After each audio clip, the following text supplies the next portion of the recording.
Hey guys, it's 24 hours until you guys get to gorge yourself. But hey, let's gorge ourselves on 28 teams of basketball information. Welcome to the Fantasy NBA Today podcast, the sports ethos presentation hosted by yours truly, Aaron Bruski, and FSWA Hall of Famer Steve, Dr. A. Alexander. Welcome to our viewers on Twitter and YouTube. And settle in and do us a favor and go ahead and get into the Discord. There's a link in the show notes, and get your questions asked and answered in that area. And you can also get your questions asked and answered inside of the YouTube feed. So get on over there and do that. And some quick show notes as far as schedules go. We're recording 2 episodes per day. We'll be recording on Friday morning as well. We will not be recording tomorrow, so everybody can get that Thanksgiving meal in, watch football, and get ready for yet another big game on Friday, or big slate of games, I should say, on Friday. But in a normal week, we got Sports Ethos After Dark 4 days a week, Monday through Thursday. 2 episodes per day. As I said, we've got shows on the weekends, on Saturday, special segments, looking ahead, buyers, risers, fallers, the whole bit. We got it. And then Mondays, Wednesdays, Fridays live on this channel at noon Eastern time. All right. Again, get into that Discord. The link is in the YouTube live chat. And let's say hello to Bet Online. This Thanksgiving holiday, why not head to the world's most trusted betting platform and your number one source for online betting, Bet Online. From the earliest odds to in-game live betting, Bet Online provides you with constant real-time odds and action and the ability to watch the games as they happen. With the largest selection of odds on everything from football, NBA, college basketball, NHL to UFC and boxing, head to the website today and see why Bet Online is America's most trusted site for online wagering. Bet Online. The game starts here. Doc, how you doing, man? Separation anxiety disorders kicking in. I can't say a word this morning. I'm just falling all over myself. How are you doing? I'm good. My voice is getting better. We are going to have a show tomorrow. It's going to recap Wednesday's games, which is tonight's games, I think. So you guys are going on air tomorrow night? No, we're going on air tonight. Oh, tonight. Thank you. That'll be I would know about what's going on at this place named sportsethos.com. That'll be live at midnight, and then I believe it'll be sent out to the masses tomorrow. Ah, I see. Okay. So you guys are doing it on Wednesday night. Wow. That's great. That's one of my favorite nights of the year. It kind of marks this little pivot point for us where things get a little bit less crazy with each day that follows. And it doesn't get that much less crazy. It's like infinitely small. But then, we go on this little downward trajectory where by the time we get to the trade deadline, things really start to get a lot slower. But for me, I get a day off. I get to hang with the family. I get to eat a bunch of food, watch the football, and I love it. We got 28 games to go through, to go through. So we're going to get you guys all ready for a massive slate. So let's jump right into it. Doc, we got Portland at Indy to open up with. This game, when I saw this as the first game that we would be breaking down, I was absolutely excited. There's a lot going on with these two teams. I got Donovan Clingan, who's out at least 2 weeks. You got DeAndre Ayton, questionable with the finger injury. Robert Williams dealing with concussion all of a sudden. Is Duop Reith in your future? Let's start there. What are you doing right now with the center position in Portland? Well, we talked about him last night. And actually, Andre was like, what about Duop Reith? And we're like, ooh, forgot about him. We haven't seen him all year. But this could be the time and the place. And, he was pretty good. He was kind of a fun streamer last season when he was the only guy left standing, the only big man that was left. So I'm intrigued. I might throw him in a DFS lineup and see what happens. I think Tumani Kamara should have a pretty nice game with all those guys hurt. But I think Duop Reith, if they don't play him tonight, they're not going to play him all year. Yeah. Well, the one thing that's interesting, too, is Indy's also without big men. So this could be a really fast game with a ton of stats. And you just might see a bunch of littles running around the court. And I don't know if Duop Reith really profiles well in that kind of a game. So I've got my question marks there. Now, if he reached up to the heavens and went for 20 and he won't go for 10, but if he goes for 20 and 6 with a bunch of threes, it's not out of the world crazy or anything. But I think it's going to be a bunch of littles. And Denny Avdia has been making a push lately. It's been a tough season for him. He's barely inside the top 175 and 25.6 minutes per game. Past 2 weeks up to top 135. How do you feel about him going forward? Because I think if they go small, this might be a little bit of a mini breakout opportunity for Denny. Or should folks be getting in on this and trying to ride this for the rest of the year? I haven't looked. I haven't studied his numbers. I don't know why his ranking is so low. It seems like he's contributing, especially lately. He's been a little bit better. I think his counting stats are going to be fine. He's just not going to be a fantasy dynamo, but I think he's going to be serviceable. So if you need a player, like a lot of guys are hurt right now. I think we're all dealing with injuries. I've got 2 injured players actually in my starting lineup in 30 deep, which is killing me. Miles Bridges, Norm Powell.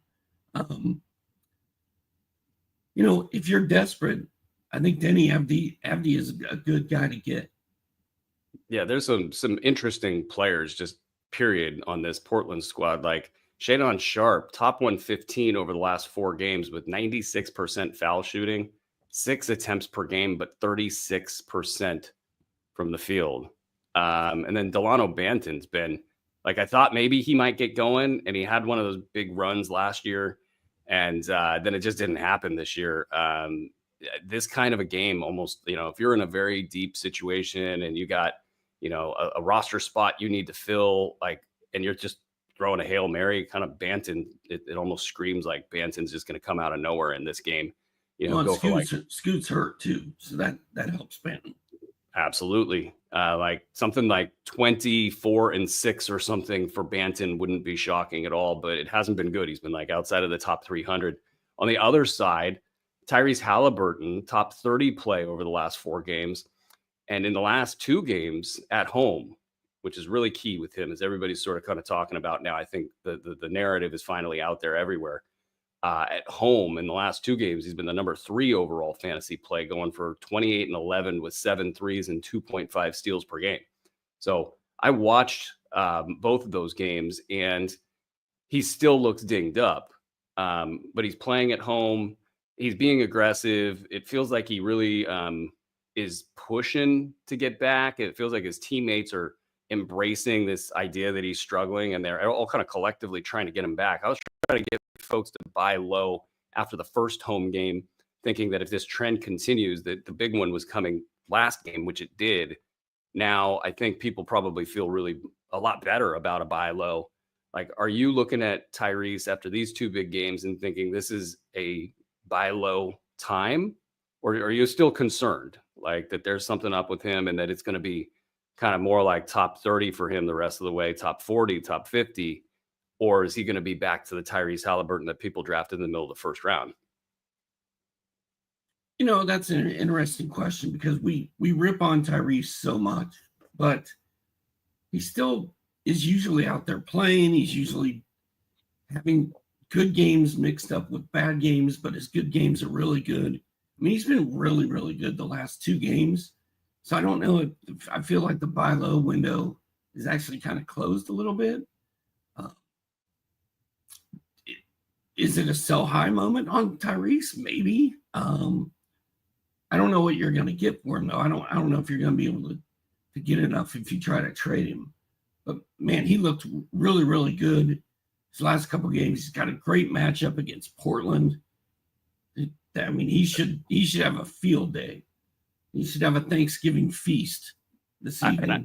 I kind of think this is going to be maybe the crowning game for him. Like when he got interviewed in the walk-off, TJ McConnell kind of walked over him and gave him almost like a hug, as if like, hey, we know it's been really bad for you, and here's your little moment here.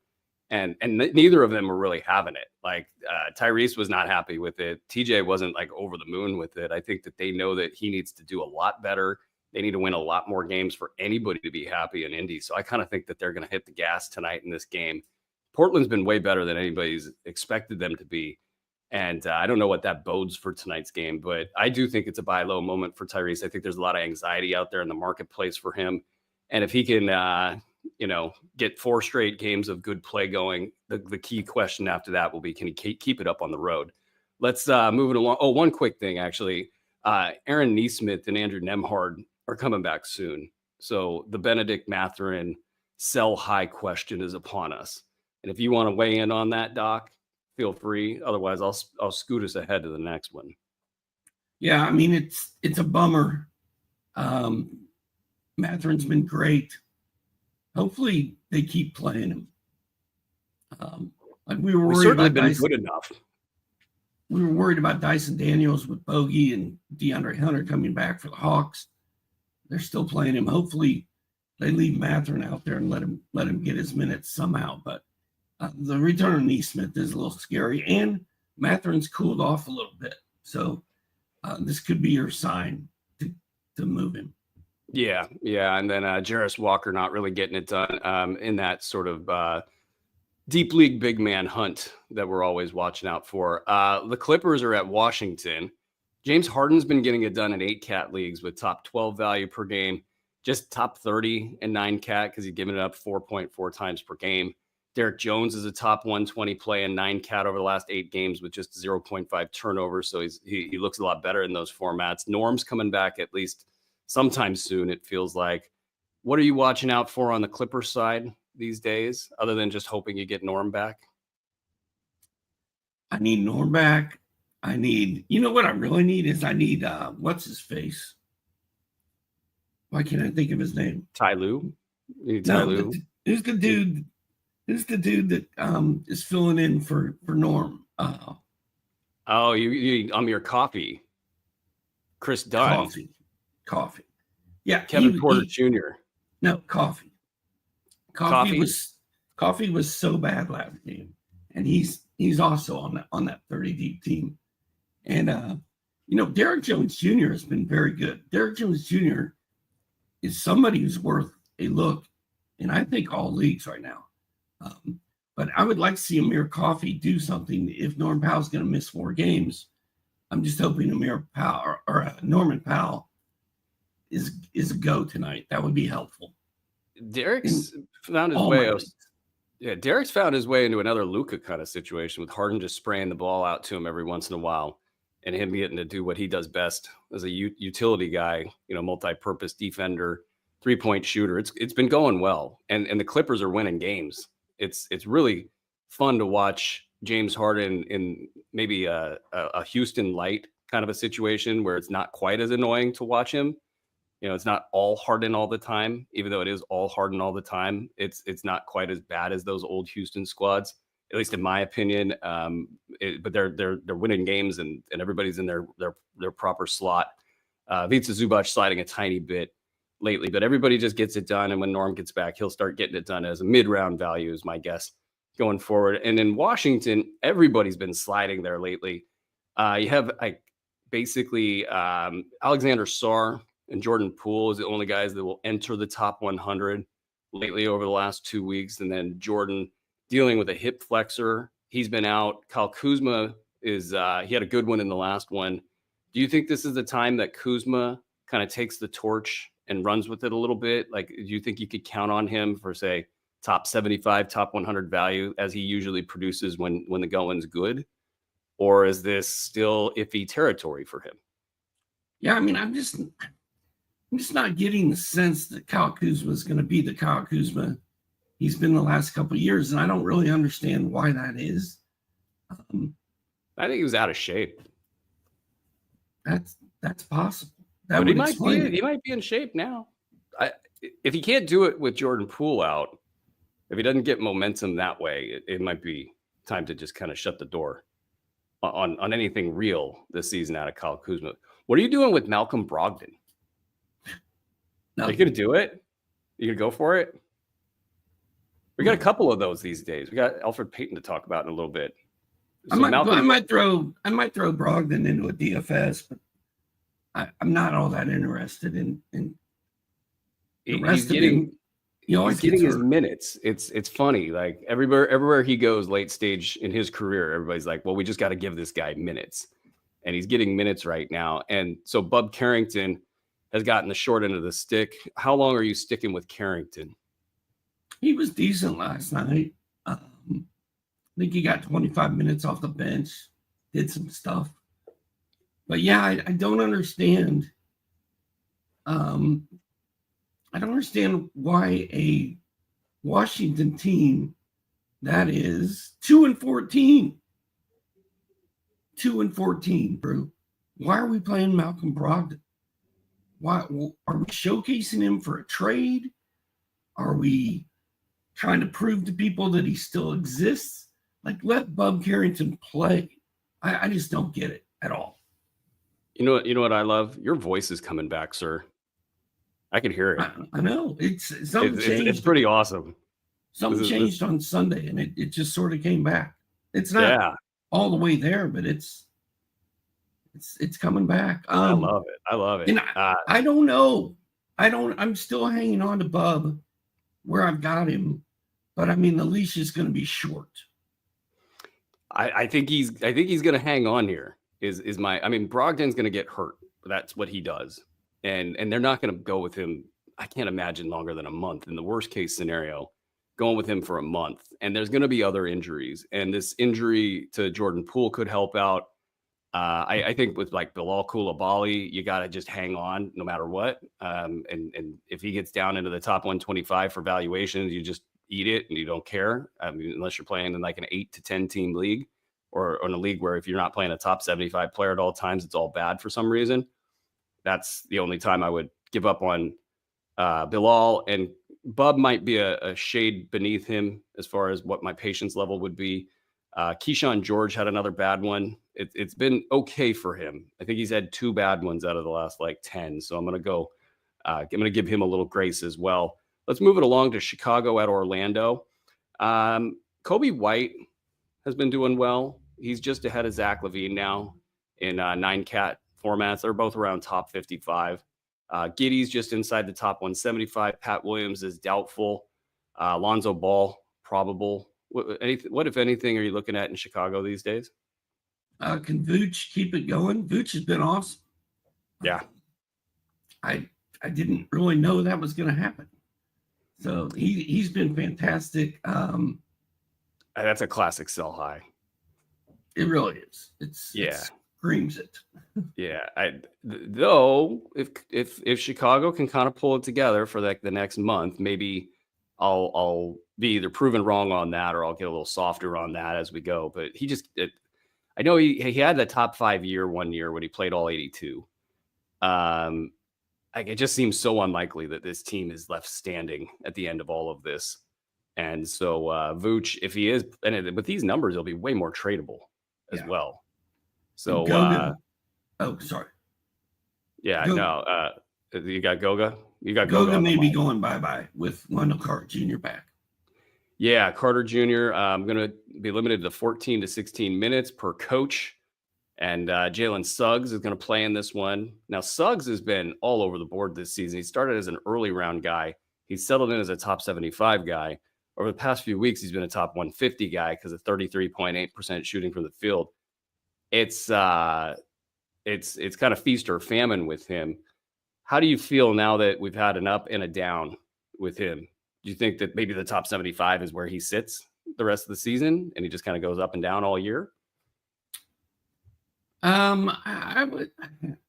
He should be top 75, but so many guys are shooting the ball so poorly.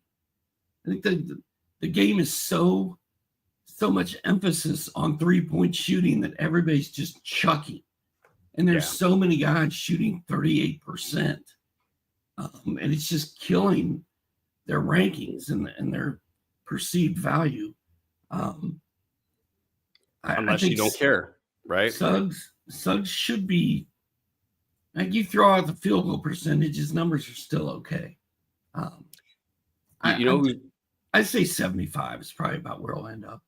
Yeah, I think it's 75 with some injury risk and having hamstring stuff happen and having that red flag next to his name early this year. It just sort of perks back up to the past few years where he's had some trouble staying on the floor. You know who's not having any trouble? It's Franz Wagner.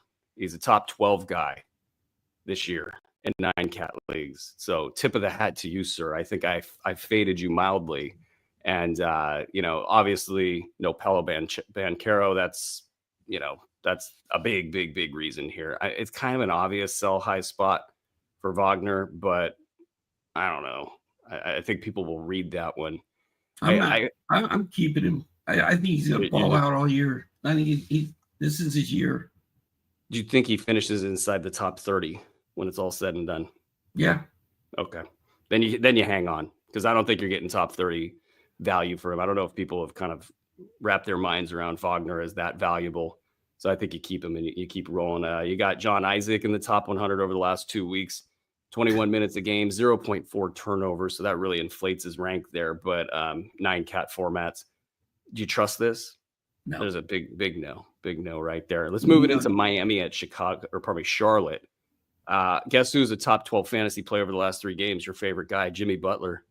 So that's happening. Tyler Hero, top 100 over his last 5 games, 37.5% from the field. Now top 40 on the season. He was top 20 just a couple weeks, or not even a couple weeks ago, a week ago, Tyler Hero. So how are you working with Miami these days? I know you try not to pay attention to them. You don't go down there, sit on the beaches and, just lap it up in Miami land.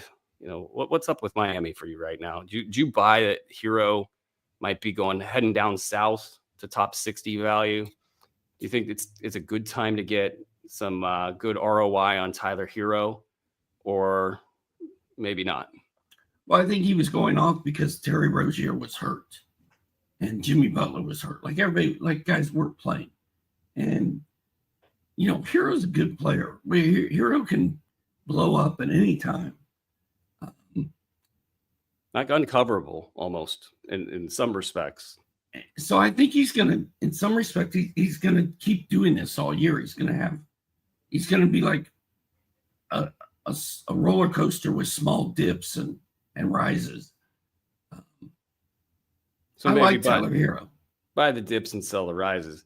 LaMelo Ball's top 10 in 8-cat leagues, top 20 in 9-cat leagues on the season. He's got 4.4 turnovers and 4.5 triples.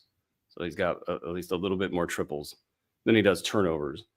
Some big poppy lines. I wanted to just put that out there for folks and put it into perspective what he's doing, because it feels like he's like the top fantasy play out there. Like the numbers are just pinball numbers every single night. Now the assists are a little bit down, I think, and that might be there's nobody for him to pass it to. Yeah, that's exactly right. And Miles Bridges is out. Nick Richards and Mark Williams are coming back soon, but they're not out there. Trey Mann out, back issues. Cody Martin was not very good in the last one, but with Grant Williams out for the rest of the year, he has been good in his last 3. He's had top 70 value over his last 3, but with just the 0.3 turnovers per game. So that's kind of an inflated ranking on the 9-cat side. He's got about 25 minutes per game in those last 3. Are you leaning into Cody Martin, or do you think that there's just not enough there to consider this like top 70? If that was his future, it would be almost like run, don't walk to the waiver wire. Are we close to that? Or are we looking at him as maybe he'll just kind of even out as like a top 100, top 125 guy? Yeah. I mean, I'm not really feeling Cody Martin, to be honest. Who I am feeling is excitement level. Brandon Miller. I want to get Brandon Miller on all my teams now, because he's it's LaMelo and Brandon Miller. Like, that's it. Brandon Miller is going to go off. Miles Bridges is returned to individual on-court activity. Still no timetable. So that sounds like what? Like at least 2 weeks with the knee injury? Like that's... So you're going to get a lot of Brandon Miller. And Musa Diabate, he's at a top 100 over the last 3 games. And his stat line is just hilarious. It's 12 boards over that span, 4 combined steals and blocks per game, while hitting 12% of his shots and 33% of his free throws for 1 point per game. Like, put that in your pipe and smoke it. Diabate, he might have one more good game in him, and it might also be hilarious. He's kind of working with the Klingon line. He and Klingon with the best lines in the NBA so far this year. Let's spin it over to Houston at Philly. This one's tasty as well. I think we're going to have a lot of good basketball here tonight.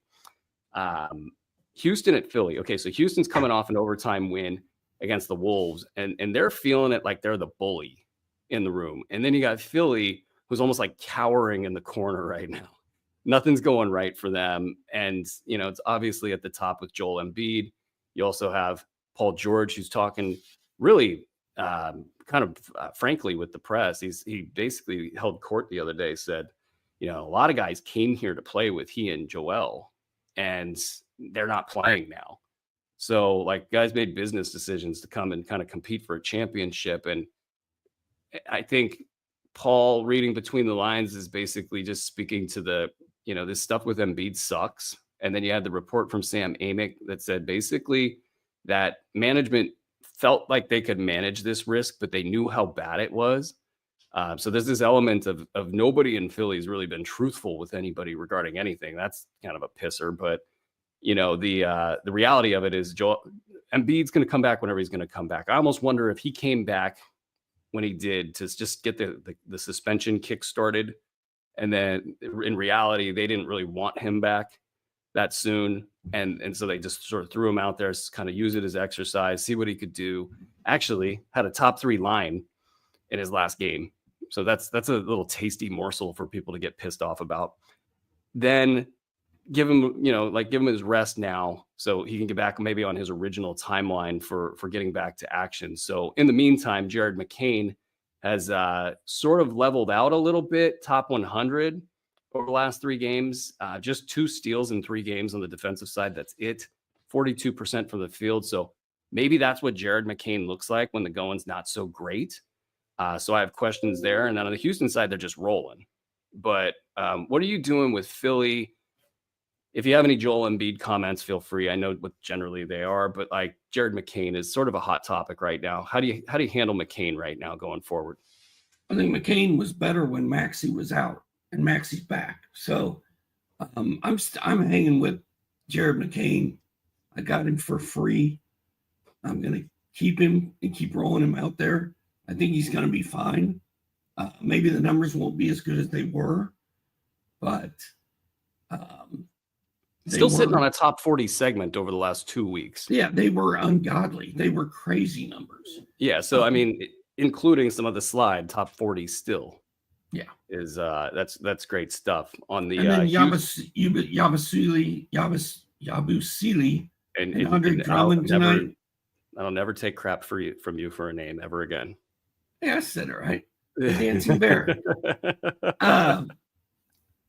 For those two big guys are worth streaming tonight with no Joel Embiid, and then Alpi Şengün destroyed Rudy Gobert last night. Just destroyed him, just like everybody does. These guys are so fired up to play against Rudy Gobert because they know he sucks, and they're just killing him.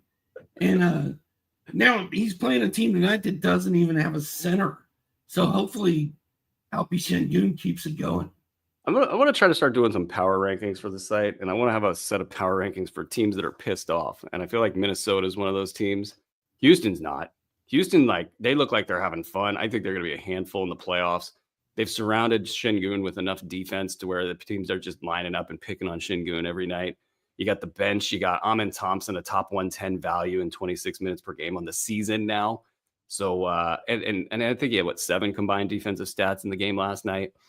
I don't think you could drop him under any circumstance. There was a little tiny spot where he was maybe just outside of the top 150, but there's no way you can drop this guy. He and Tari Eason had a stinker, but he's still top 50 on the season, and it really isn't wiggling that much. Kamla went on a Jalen Green rant last night. He's like, Jalen Green is toast. Jalen Green is not good right now, and it's not going to get better anytime soon because they don't need him. He's really been bad for 4 games. Yeah, and I feel bad kind of adding any sort of fuel to the fire that he was going to turn a corner for fantasy purposes this season. I don't think I have my single team but he's not part of their future, I don't think. Like, He and if they looked can so trade him, they good. could get he's very good. Somewhere else he'll be fine. Like the first 2 weeks, he looked incredible, and then he just kind of stopped. I think it's hard when the team's not set up for your own personal success, and you're that kind of level of player, you're that level of a draft pick. It's probably in his head, if I had to guess. He's not a defensive guy, so I mean, he's playing with guys that Ime Udoka probably loves. I mean, he probably just can't get enough of, the youngsters coming off of the bench and just the toughness that this team plays with. And to the point about Şengün, I mean, he just gave it to Rudy Gobert. And he's been doing this. Every time I turn on a Houston game, he is like thumping his chest, and it's the attitude of the entire team. It's the Dylan Brookses, it's the Fred Van Vliets, it's the Udokas, it's the two defensive freaking menaces in the back in the bench. It's like, and then he gets to do his thing offensively. And he also plays a very physical offensive game. So he ends up leaving a bunch of rivets in the floor and dents in people's chests. And so Houston's going to be a handful. And Philly, my only question is Philly, they look so done for.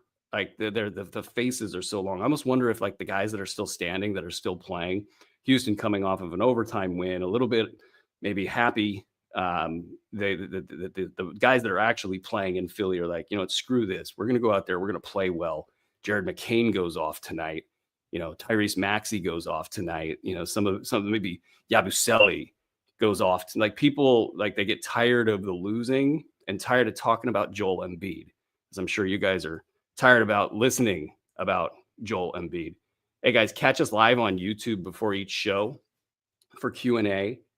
Don't miss any updates. Subscribe to Sports Ethos our YouTube channel, and give this video a thumbs up if you guys are enjoying the content. And I say that with complete appreciation in this day and age of social media algorithms. Anything you guys can do with the thumbs up button or the subscribe is greatly appreciated. Let's get to Atlanta and Cleveland. We got a Trae Young situation.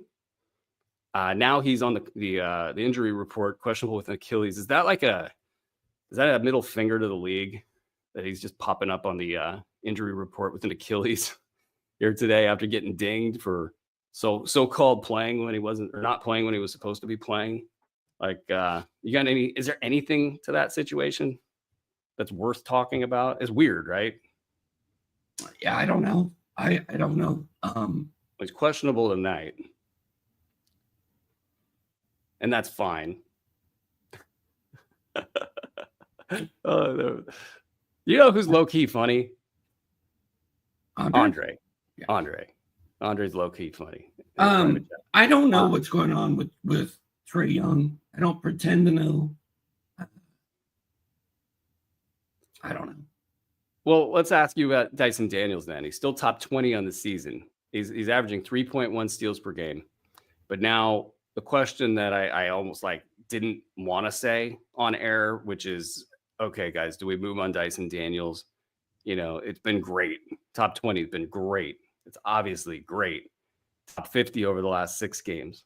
Top 120 over the last 3 games with a certain somebody back in the fold, Bogdan Bogdanović, who's not doing anything. He's just kind of hanging out 25 minutes a game, not really producing. But Dyson's shooting 37.5% over the last 3 games. So he's getting his shots. It's just not good. I'm wondering about the shot diet. I'm wondering about the quality of shots. I'm wondering if Dyson Daniels has the kind of issues that he's shown in the past with percentages, and the volume goes down. And yes, the steals will be there. The steals will always be there. And he's definitely taken a step forward with his offensive game, in my opinion. I think he's good. But where do you draw the line with Dyson Daniels right now? I'm still all in. The minutes are there. All the way in. DeAndre Hunter hasn't slowed him down. Bogey. I mean, he shot it. He's not shooting it that well since Bogey's been back, but I don't know if that's really Bogey's fault. And as far as Bogey not doing anything, he had 18 points last game, and he had 16 points the game before that, hitting threes. Outside of those 2 things, yeah, there's not much else there. But it's where it should be, right? One steal in both games. I added Bogdanović kind of an auto ad in a 200-player league, and he's going to be a top 75 guy as long as he's healthy, right? Like, so, I mean, yeah, it's not there yet. Here's a fun question in the private chat. Not as funny as the prior comment, but Dyson Daniels versus Brandon Miller. Who do you like better for the rest of the season?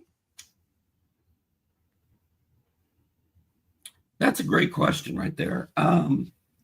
So far, it's been Dyson Daniels just because of the steals, the ridiculous steals. But Hunter's back, Bogey's back, Brandon Miller. It's Brandon Miller and LaMelo Ball out there on an island together in Charlotte. Like, those are the last two guys standing. Mark Williams is a myth. He doesn't even exist. He's a myth. He's like Bigfoot. AI creation. The Loch Ness Monster. He's just. They say he will be playing soon, sir. Bermuda Triangle. Even if you see it. Yeah. I don't think there was an answer in there. By the way, I'm going to go Dyson. I'm going to go Brandon Miller, and I'm actually going to say it with confidence. Brandon Miller over Dyson Daniels. It's a great question, and I think it would probably be closer. Miller probably falls to like top 40, 50 value per game if they get healthy. And then, oh man, you okay. I want no complaints about show length, Andre, none whatsoever. Because you're now asking us Dyson Daniels versus Alperen Şengün. Who do you like? Şengün, is this a 9-cat question, Andre? I want to know if this is a 9-cat question because Dyson Daniels, okay, we're talking 8-cat now. 8-cat. Şengün or Daniels? Dyson is 29 in 8-cat per game. Şengün is 39 right now in 8-cat. I'm going Dyson. I'm staying with my guy. I love it. I love it. I love the faith. You're an Atlanta Hawks guy. Well, you know what you're doing with the Hawks. If Dyson falls off, like if he has a game where he comes back with like 24 minutes and 6 points and 1 steal. I don't think that'll happen at all. If it does, I think he's going to get as many minutes as his coach can legitimately justify. I will panic if it happens. Yeah, I'll take Şengün. I think, especially in an 8-cat format, because Dyson really, he can benefit from that 9-cat format real quick, especially with Bogdan Bogdanović back. Let's get to the Cleveland side of the line. Oh, I will point out, though, those big men in Cleveland have been struggling lately, so they got to get it going the right way. Cleveland, I just want to spend the entire time we talk about Cleveland just shouting out Ty Jerome. He's got top 60 play over the last 6 games. And it was so easy to look at his 60% field goal shooting and be like, there's no way. That's just not going to keep happening.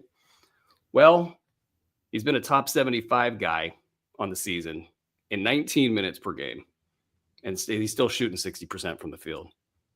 Like, this has to normalize, right? Dude, he's 54 from deep. 54%. This has to normalize, right? Like, Ty Jerome isn't like Steph Curry, the very poor man's version, right? Well, Karis LeVert's out, so that's helping Ty Jerome. But man, he looks incredible. It's crazy. It's crazy. Everybody, the big four are all inside of the top 36 in Cleveland. I think the only way my Detroit Coach of the Year bet loses is if Cleveland Kenny Atkinson just mops it up. And don't quote me on that. That was never said. Nick said Dallas. And speaking of a dominant fantasy squad, you got Cat in the top 5, Anunoby in the top 20, Hart in the top 24, Brunson is just top 60, I believe. Bridges top 100. And they're all just playing a bazillion minutes. Like, there's nothing even to talk about with this squad. I don't even think you've probably fade any of these guys. I don't know if you get rid of it. We were talking last night that, like, does OG, do you sell OG? Can he stay healthy? I would personally. Like this? I'm a fader of OG. I think that the going is really good right now. I think the offense is tilted his direction, and I think that the way that they're playing, he's kind of able to get steals and blocks right now, and the going is as good as it's going to get. I would sell OG. I just don't think anybody else wants to do that. I mean, if Thibodeau drives anyone into the ground injury-wise, it's going to be OG. That's the concern. And the snap on his, his ability to get steals and blocks, that, and then the efficiency if he starts getting dinged up, that to me, because he, even at the beginning of last season, it looked like his lateral quickness was sliding. He looks pretty rested. He looks pretty quick right now. So I think that's why the going is good right now. Let's see here. Dallas, Luka out with the wrist injury. He's been a top 15 play on the season. So there's some room for improvement there. It's early, obviously. Kyrie Irving, a top 13 play, if there is such a thing. So he's been enjoying some of the time with Luka out, and he's just a great fantasy asset independent of that as well. PJ Washington, a top 60 play, went on the floor this season with 1.3 turnovers per game. So that 9-cat format actually works well for him. Gafford's now up to a top 85 play. Lively questionable with an illness. He's been a top 120 play this season. Gafford a top 30 over the last 3 games. Lively top 65. So these guys have been getting it done, and Lively getting top 65 number despite that early exit the other day.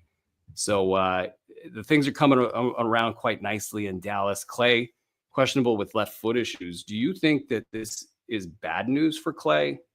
Like, is there anything about this foot issue that sort of screams like, hey, Clay might not be right, so maybe Najee Marshall could be the next producer in the Dallas Mavericks rotation for fantasy? I feel like Najee Marshall already is a producer, and Jaden Hardy might be the guy that benefits most, because he always plays minutes when Luka doesn't play, and then you adding Klay Thompson being hurt. Jaden Hardy is probably sneaky tonight, and my problem with Jaden Hardy is every time I play him, he does nothing, and every time I don't play him, he goes nuts. But Najee Marshall and Jaden Hardy are both pretty strong streamers or DFS guys tonight. Getting some slight news here. We got confirmation that DeJounte Murray will play. We got LaMelo Ball probable, hitting the injury report with right wrist soreness, probably from shooting too much or driving ATVs on the roof of his house. You never know. Let's get to Sacramento at Minnesota. Keon Ellis is starting. My phone was blowing up the other night. I didn't know why. Well, Keon Ellis is starting, folks. And he's still quiet. He's just a top 185 value. He's got 4 cash counters per game in the steals, threes, and blocks categories in his 24, that was last season. 4 cash counters per game when he got his 24 minutes per game last year. So he hasn't gotten that this year. It's been bad, I think, like statistically speaking, for Keon Ellis. But he's starting, and they didn't really do well in the last game. I'm personally going to be going back in on this, and then we'll see if anybody else follows me in here. But I think the why behind this move in Sacramento, some reporter should try to figure that out. I don't have the time right now to be digging up that kind of stuff for the Sacramento Kings folks. But like, why, when you have guys that need the ball in their hands and they need defenders and they need 3-point shooting in the worst way, and Keon Ellis is shooting 40+% from 3-point this season, and he's an amazing defender, why was he not starting from the get-go? Somebody in Sacramento can figure that one out. DeMar struggling to stay on the floor. He's got a back issue again. So that's opening things up. Trey Lyles is out. Jay Crowder is in. And Jay Crowder hasn't been good for a couple of years. Trey Lyles has been terrible. So that might actually represent an even swap. And DeRozan's out. Yeah. DeRozan's out. Tonight could be the Keon Ellis breakout. Could be. As long as they just settle in, and then the next thing that they have to do is deal with the DeRozan shooting so many isolation jump shots issue, which everybody thought was coming and said that it wouldn't be an issue, but it's been an issue because guys like Keegan Murray haven't been able to develop their rhythm. His value is at about top 100, and he can't hit an open 3 to save his life right now. All he's been doing is being out there and defending the team's best offensive player, while Keon Ellis, who could be doing that, is sitting the bench. So if they rebalance this team, I'm a little bit on the soapbox because obviously it's Sacramento and Keon. But if they rebalance this team, I think Keegan and Keon and even like Malik Monk who's been outside of the top 175.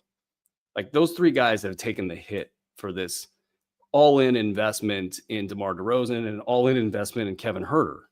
Kevin Huerter hasn't been terrible or anything, but he's your fifth guy that needs the ball in his hands to be valuable in a starting lineup that doesn't need that. So that's kind of the read on Sacramento. And it's funny because they're pissed off right now because they're losing. Well, Minnesota just lost an overtime game to Houston where they kind of got sunned. So I think both teams are going to play hard. Somebody's going to go out of this game very unhappy. On the Minnesota side, Anthony Edwards is just a top 16 guy. His steals are down, and Julius Randle's screwing with everything. Dante DiVincenzo, 35% from the field this season. Like, how bad? Am I wrong that Julius Randle is basically the devil and is just destroying teams left and right? Am I wrong? The devil. I know. I'm kidding. I'm kidding. I'm kidding. I'm not going to blame Dante's troubles on Julius Randle. Dante just sucks. Reel me in, Doc. Reel me in. Dante DiVincenzo is worthless. Like, yeah, well, in fantasy leagues, he's just inside the top 200 on the season. I don't understand it. Like, it's like he's not even trying. It's Julius Randle. He starts. He doesn't make any shots. Would you want to play with Julius Randle and Rudy Gobert? No. There you go. Hey, guys, follow us on Blue Sky at ethosfantasynba.bsky.social. Just go to Blue Sky, download the app for the love of God, and Ethos Fantasy NBA is the handle. Okay, I think with Minnesota, we just got to hope. I'm not giving up on Dante DiVincenzo. I'm not doing it. I will not do it. He's a do not drop for me. Dude, I will drop his ass if I can find somebody to pick up. Yeah, but yet you'll hang on. If he starts doing good, you will never let him go. You will never let him go. So when you pick up Dante DiVincenzo and you never let him go, you heard it here first. Detroit at Memphis. Cade Cunningham doubtful. Okay, is this the same? I couldn't get that. I couldn't get that injury intel before the show. Is this the same leg that's been the problem? Oh, I don't know. It's been so quiet. Like at first, it just seemed like simple rest. Well, we talked about this last night. It's like a hip thing. It's a weird term. It's the sacral, the lateral sacral. I don't know. Kamla looked it up. Kamla thinks he's going to miss a ton of time. That's okay. That's what I was getting at. Is there reason for panic? And then in my case, I am panicked because I need these guys to win.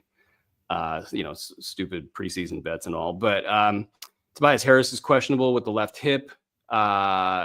Isaiah Stewart's now a top 100 guy. Jalen Duren is a top 160 guy on the season. I personally would rather have Isaiah Stewart on my fantasy basketball team than Jalen Duren. Am I crazy? Well, before the draft, you would have been, but Stewart's been better. Duren's just been bad.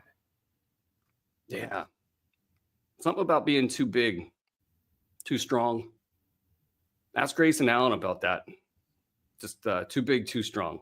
Actually, I have some good news for the Grayson Allen folks out there. There might be just like one of us, but I do have some good news there.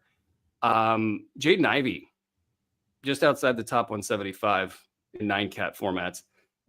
Low defensive stats, 72% from the foul line on 5 attempts per game. Would you be worried about that at all? We've got possible Cade Cunningham absences ahead. You think this is a speed bump for Ivy, or is it just part of the equation? Like you knew he was going to have a possible bad foul shooting year? I'm not too worried about it. I think Ivy's about ready to go off. Yeah. I think Cade's going to be out for weeks. It might be a good time to try to get in on Ivy, I think. Malik Beasley, top 100 guy over the last 11 games with 4.3 triples in that span. Duren, top 200 over that span, just to kind of illustrate the point. Now, the Memphis side's just juicy. I love Memphis. They got so many guys to talk about. Ja out with a left knee contusion. What is happening with Ja, man? Where is Jaw? Where is Jaw? Zach Edey out for at least another week. Jaren Jackson has been loving life. He's been a top 15 guy over the last 10 games. But then this is where it starts to get fun. If you need players and you play in a league that might be a little bit more shallow, you got options, man. You got Scottie Pippen gets dropped all the time. He's been a top 120 guy in the season. I'll just say do not drop Scottie Pippen. I think he can actually improve on that valuation just by hitting a few more free throws. Jay Huff, top 130 in just 14.9 minutes per game with a combined 3.2 triples and blocks. Brandon Clark is starting to perk up a little bit. Top 160 over the last 3 games. His last one was pretty juicy. 22.7 minutes per game. Jalen Wells, top 100 over the last 3 games. He's scoring the ball just fine. Jake LaRavia, top 75 over the last 10 games. I'm in on LaRavia for the rest of the season. I don't think it's going to be like perfect. There might be blips on the radar, but I think he just produces, and that might just keep happening. So that I don't think anybody's really in on Jake LaRavia too much, but you have a plethora of options. Which one's your favorite of the bunch? LaRavia. I've got LaRavia. You got LaRavia, good. And I think I haven't looked at his rostership, but I assume it's like 10% or something, 20% on Yahoo. I guess I don't know. Then let me ask you a question on one of the big names, Desmond Bane, just top 125, not even 28 minutes per game this season. Like, is something wrong here? No, he's coming off a major injury season and got a late start. Slow start. So do you think this is buy low territory? Yes. Unless they're just going to be super careful with him the rest of the way and only play him, limited minutes. But I hope that's not the case. Also, Scottie Pippen, like, he's going to be tough to hang on to when Jaw's healthy. And Jaw certainly appeared to be healthy the last time we saw him, and then boom, now he's not. So I think Scottie Pippen's been dropped in a lot of places. Yeah, I think the one thing I like about him is when he goes down to 20 minutes, he just finds a way to get you a couple steals, blocks, and threes.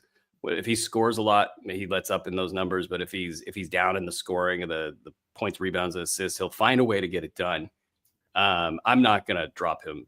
And if I was in a lot of 150 player leagues, I wouldn't be dropping Jake LaRavia, 9% rostership in Yahoo.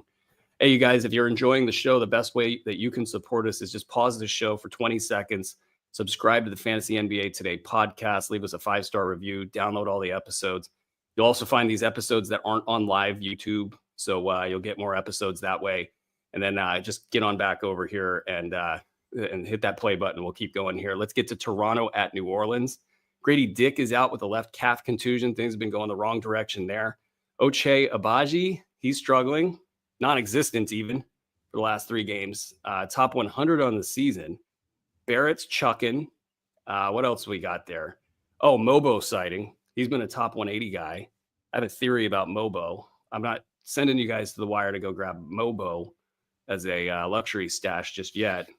Maybe in a top 200 format. But what's striking your fancy in Toronto these days? Not much. Jakob Poeltl, double-double machine. Quietly, really, really strong fantasy season. Pelicans are getting DeJounte back. They've got CJ back. Bye-bye, Alfred Payton. It's as if we're never even here. Yeah. Murray back. Murphy questionable with a knee contusion. That one's probably I've got the most interest in that one. Brandon Ingram questionable with the calf. That's scary. I kind of almost wonder if that's pre-trade news stuff going on. Like he's being, held out almost. Maybe not. McCollum back. Herbert coming back soon. Hawkins questionable. Brandon Boston, I think you said bye-bye to him just now. Even Misi, a little up and down for him. Peyton, top 100. Coming off a big game, though. Misi is. Yeah.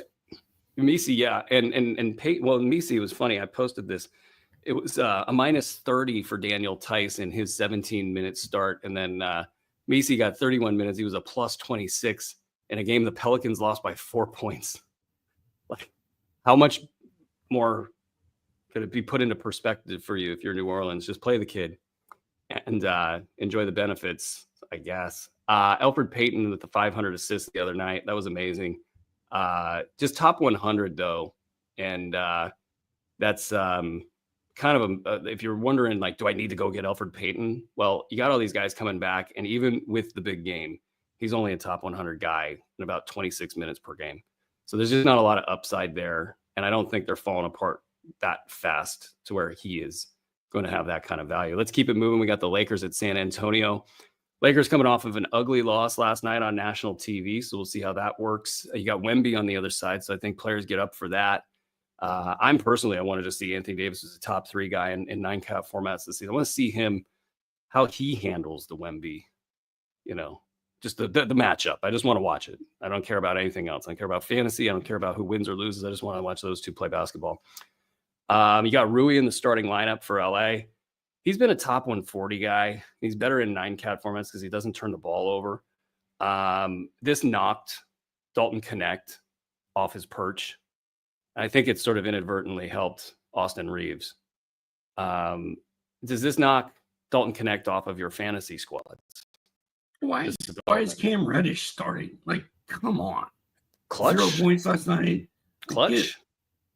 People are up in arms at JJ Redick for not playing Dalton Connect last night. I'm not giving up on Connect yet. And the fact that he wasn't a big part of last night's game, and the fact that Cam Reddish is out there doing absolutely nothing is a joke. Like, Dalton Connect should be playing for this team. It's just they need outside shooting. They need scoring. They need what Dalton Connect does. And I'm kind of pissed off about it. And on the flip side, Stephon Castle went off last night. And that was cool to see. Devin Vassell, Keldon Johnson coming back. That hurts. But I'm with you. I want to see Anthony Davis versus Wemby. Yeah, if Castle gets the percentages right, it's going to be awesome. But because the percentages are not good right now. That's something that's carried over from college. And maybe there's some shot selection he can clean up as far as getting it figured out this year. But he's great. I love Stephon Castle. And Vassell probably for this game. Probably. Julian Champagny, he's been a top 110 guy this season. 29.2 minutes per game. His numbers have really shot up over the last 3 games. He's top 55 in that span with 5.3 cash counters and 34 minutes per game. I don't think Champagny's going away at all this season. And that one's going to work out well for us. The Dalton Connect stuff, I think if he and even like if they want to keep Russell coming off the bench, I think it works just fine. Like these guys are, I don't think you stack them all in the starting lineup. Is kind of where I'm going with this. But if Dalton Connect can get his 30 minutes per game, which I think he deserves, frankly, on this squad, they're not that good. They don't have a lot of depth. He should play maybe 28, 26. I could even get behind 26. But if he can get those minutes and just keep the shots getting hoisted, then I do think he's got a shot at a top 100 season. Russell had at least a good low end line last night. So maybe things are turning around there. Denver at Utah, Aaron Gordon coming back in the next week or two. Everything else is basically set with this squad. I think the only thing that I find interesting about this squad is Peyton Watson. I don't think that he's going to be able to hang on when Gordon returns, but everything else is locked and loaded, ready to go. Utah, on their side, John Collins is a freaking beast. He's a top 25 guy this season. He's hitting 95% of his foul shots on 3.3 attempts per game. He's producing across the stat set. Like, what's going to stop him? Are we getting like a redo of early career Atlanta John Collins? And you who holds, are you considering a sell at any point in time with John Collins? I mean, I think you should. He's never been this good, even when he was young and even when he was new. But really, Lauri Markkanen hurt his knee last night and basically had to be carried into the locker room. John Collins is going to benefit from that probably and pick up some more scoring. So I don't know. I think George and John Collins both, if Markkanen's going to miss time, It's kind of an exciting time to have those guys right now. You just don't worry about the field goal percentage if you're dealing with Keontae, right? Nope. You just you just bake that into your team build and just roll. Because otherwise you're going to see more and more out of him. And he'll probably even have some, like a light bulb moment, I would think, at some point in time. Last night was pretty good. Yeah. Yeah. He's got that level of talent. It's just the light bulb needs to turn on. The shot selection needs to get good. Probably needs to have some good players stay on the floor with him so things don't get too ugly there. But I'm not getting rid of John Collins for anybody outside of the top 50 for sure. And then from there, it's probably specific on the name involved. Sexton starting to creep back into the top 150. He's got a mid-round pedigree, so to speak. Jordan Clarkson hasn't really been able to stay on the floor. Kyle Filipowski's questionable for this one. And I think we're getting real tanky in Utah. Let's make it over to Brooklyn at Phoenix. Cam Johnson is, I just saw a bit of Cam Johnson news. He is in or out. What do we got for Cam Johnson? I just saw that. Likely to play, according to Cam Johnson. Cam Thomas is out with a back issue. He's been a top 90 guy in 9-cat formats. DFS. Dorian Finney-Smith is questionable with an ankle injury. Nick Claxton, questionable with a back issue, which was sad because I thought maybe he looked good enough on the floor against the Kings that he might actually be turning a corner there. Not so much with the games off. Ben Simmons is going to play in this one. Noah Clowney is out for a little bit. Who do you like in Brooklyn to sort of mop up what's available there? Jalen Wilson, I guess. Question mark? Jalen Wilson. Top 170, Jalen Wilson over the last Watford. 3 games. Yeah. Trenton. I actually, it's funny. Yeah, I thought Watford looked aggressive in I think it was a Kings game. And he's been just outside of the top 150 with 17.7 minutes per game in his last game. Yeah, 17.7 minutes was what he played last game. And I think he could get loose in this game. Phoenix coming off the back-to-back big win on national TV. So a little bit of a letdown moment here. We'll be waiting for updates on whether Kevin Durant and Bradley Beal play in this one. Wouldn't be surprising if they got the night off. And then that Grayson Allen note I was telling you guys about, basically the thing with Grayson is he's just 10% behind in all of his shooting categories compared to last season. And so the question, I think, is whether you believe Grayson Allen can shoot like he did last season. Maybe the assists are a little bit down compared to last season and relative like to per minute measurement. So maybe the Tyus Jones effect has had something. Maybe the fact that the big three have been, I guess, more healthy this year, even though that's not maybe true. I'm not sure. They're missing games, but maybe not as much as last season. Regardless, Grayson Allen was not going to get you a ton of assists one way or another. It's literally just the shooting numbers. If you think he's going to bounce back, if you believe that Grayson Allen is a good shooter of the basketball, something in the ballpark of last season is possible. It's just not happening currently. And it's been very bad considering he's 10% behind where he was last year. Nurk had a top 50 line last night with 12 and 12, is still on a block 3 assists. He's been terrible and he's got 2 bad ankles.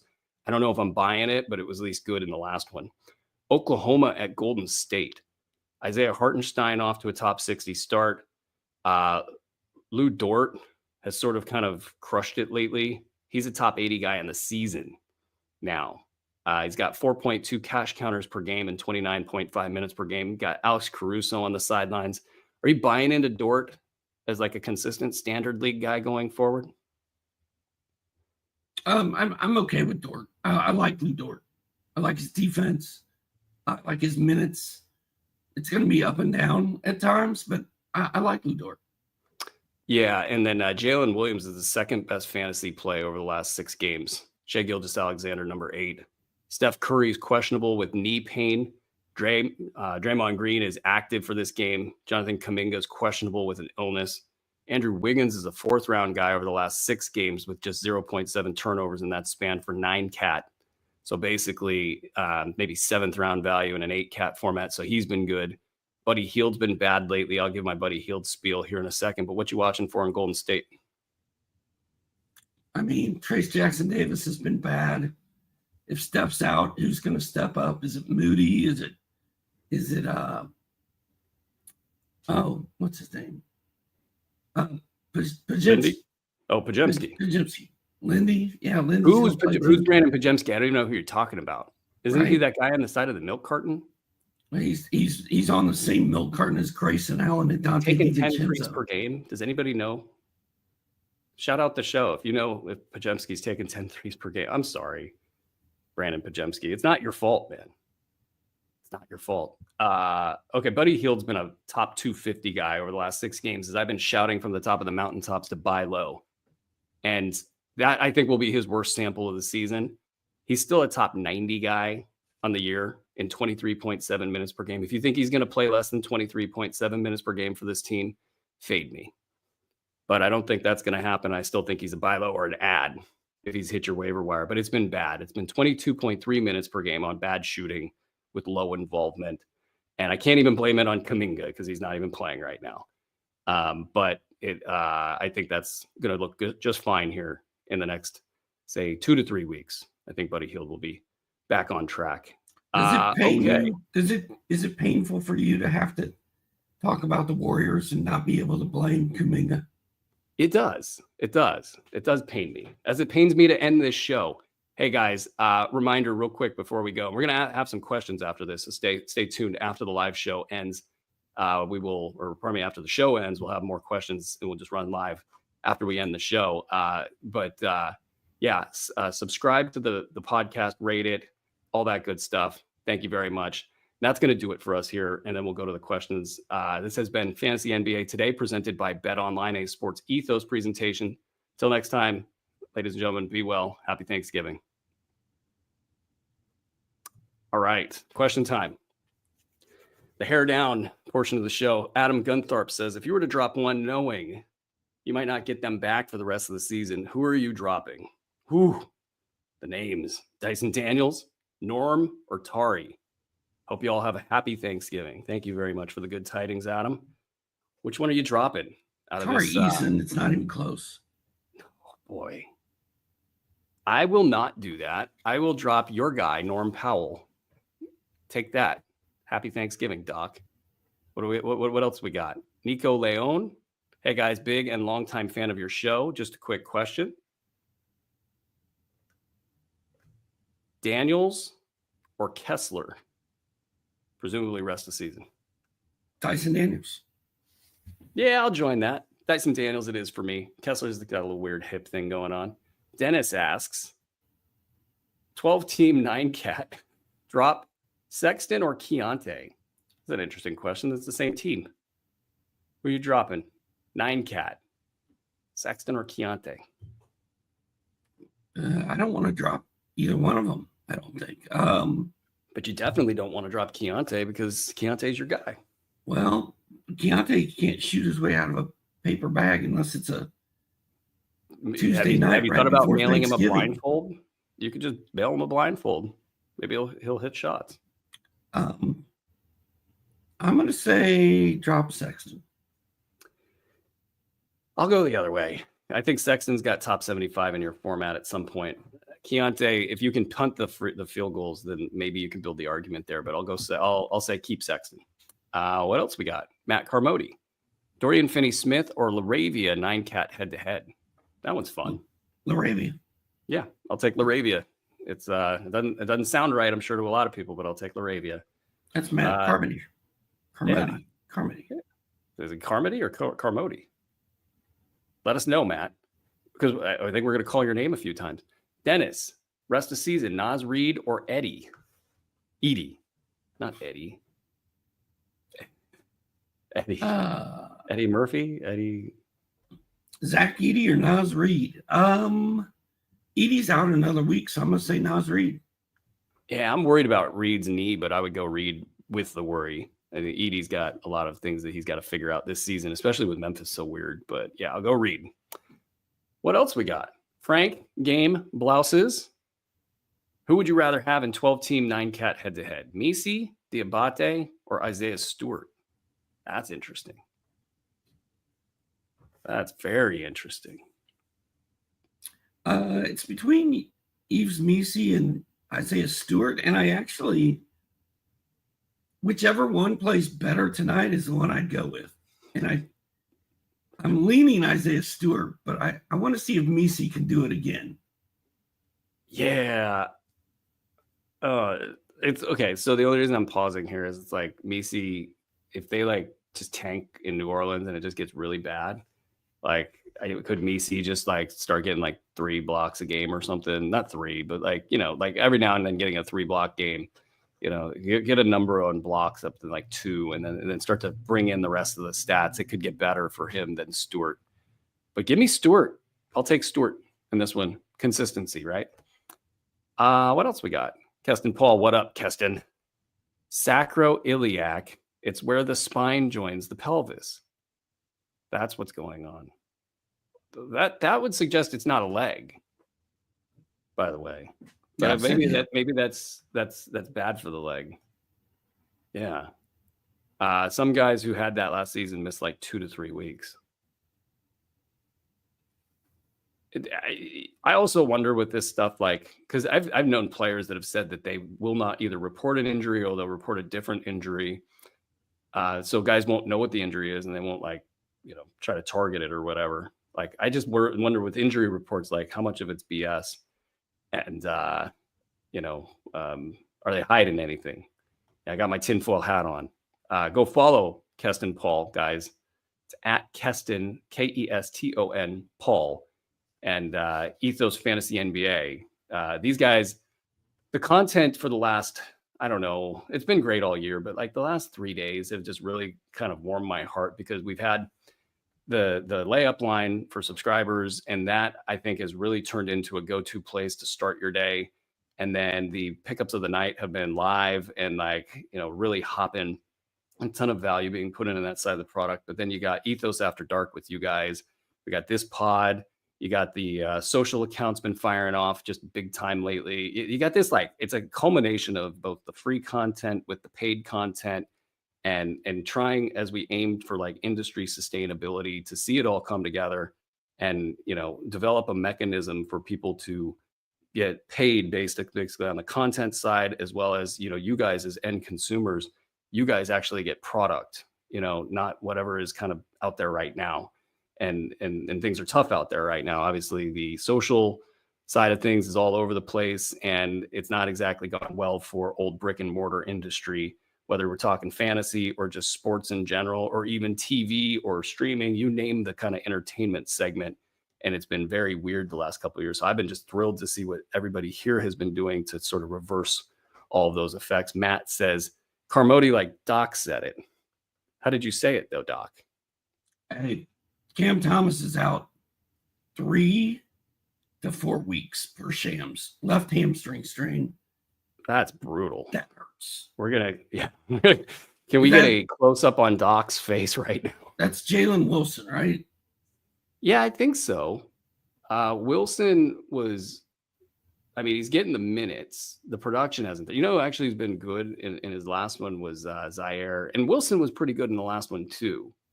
Both of them actually had top 50-ish lines. I don't trust Zaire. I think Wilson might be the safer play between the two. Because if Clowney gets back, that kind of knocks out Zaire. I don't know. I don't want to cry on air. Yeah. Well, you know what? You're really burying the lead with this. How do we say Carmody's name? Can I be excused? Not until you say Carmody's name the right way. Carmody. All right, it's Carmody. Probably not, but we'll find out. Jeff Blees, Mark Williams, Edey, or Klingon. That's a group right there. Mark Williams, Edey, or Klingon. Man, I'm sad Klingon's out a couple weeks because that's the guy I want to save. Mm-hmm. Yeah, I would probably still go Klingon here, but I think it's Williams over Edey. As sad as it is to say that, I think it's Williams over Edey, and then Klingon has just got all the upside in the world, and we were almost about to have it, and then this thing comes up. That's brutal. I'll go Williams. God, did I just no. I'm gonna take Klingon because I'm a gambler. Same. Andrew, yes, that one says. Well, that makes me wonder. Why is it Andrew? Yes, that one. Luka on the trade block. Who would you trade him for? Like, what's the range of players that you would trade Luka for? I mean, I'm not trying to be mean, but I don't. Back in my heyday, Who'd you people trade to send get me Luka? open-ended questions like that, and I'm like, I mean, trade him for Michael Jordan. I don't know. The world is your oyster. Would you trade Anthony Davis to get Luka? No, You would keep Anthony Davis over Luka. dude. Anthony Davis is on a mission. He is. He's the top 3 fantasy guy. He's right now. Only missed one game. Who should you have drafted at number 5? Anthony Davis. But he's only missed one game this season. What are we? 15 to 20% of the way through the season? It's a little early. Yeah, we're a chunk. Yeah, Luka's only 15th in 9-cap formats. So I don't know. Daron Sharp expected to return within the next week. So that's interesting. Clowney reevaluated in 2 weeks. This show's timely, man. Let's try to answer Andrew's question. Like, I would say I would not trade Shea. I would probably stay out of the top 6 to trade for Luka. I'm just a little concerned about the injury kind of situation with him in general. Would you trade Jalen? Either Jalen. Would you trade either Jalen for Luka? Jalen Johnson? Or yeah. I would trade Jalen Johnson for Luka. What about Jalen Williams? You got me thinking. I mean, there's going to be another 2 months without Chet. Jalen Williams is a beast. He might be better than Shea. He doesn't have the license and the authority yet. He's a beast. Also, Cam Thomas out for 3 to 4 weeks. Who's going to pick up the slack? Like, Schroeder's going to be a top 3 fantasy guy. I mean, this might be the beginning of the end for Brooklyn. When this stuff starts happening and it gets really ugly on the court and it becomes clear that it's not worth it to try to win these games anymore. And then it just starts all tumbling. Nick Claxton ruled out Wednesday. I mean, they've already got their wins. They've already got their overperformance, so to speak. Like, they can trip and fall at this point and hit their win total over. He does have Jalen Williams on this squad. Andrew, are you picking up Zaire or Jalen? Or I'll go Jalen Wilson. Okay. Jalen Wilson is who I would pick up there. That question about Jalen Williams or Luka is tantalizing me right now. I'll stick with Luka. I'll do it. Your guy. We got when you ready, pardon me. Rui Hachimura, 14-team drop with his minutes in the 20s.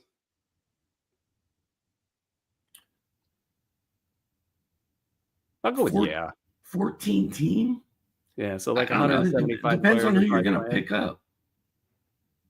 He could be dropped. I think that with what's going on in LA, like Dalton Connect could knock him out. What else we got? Anything? Nada? Nadia? End, says Andre. All right, guys. Thank you guys for sticking around. Thank you guys for your questions and your support. It's been great. You guys, please do have a safe and happy Thanksgiving. This has been Fantasy NBA Today, presented by Bet Online. We'll see you guys on Friday. Happy Thanksgiving.